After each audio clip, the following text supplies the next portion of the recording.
Kameraet kører. Værsgo.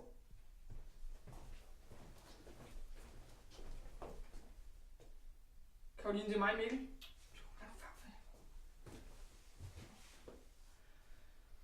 Karoline, mig og min ven, vi prøver at røre os hus. Og det var en fucking dum idé, og vi er mega kede af det. Men det var fordi, vi blev troet, ikke Tiff? Ja, de sagde, de ville tæske os og smadre os, hvis vi ikke gav dem penge og sådan noget der. Ja, præcis. Så vil du ikke please lade være at anklage os? Altså, vi har ikke taget noget, og du behøver ikke at betale mig, fordi jeg har passet Findus. Og hvis du fucking slås, slår vi det ihjel, okay? Hold kæft, han er jo bare sjov. Men ved du hvad? Her, som en lille undskyldning for ulejligheden. Har du ikke noget, din idiot? Så er det også bare til stille for ellers. Nu løsner jeg dig lige, og så smutter mig og min ven. Og vi ved, hvor du bor, Karoline. Kæft, nej, vi gør sgu da ikke.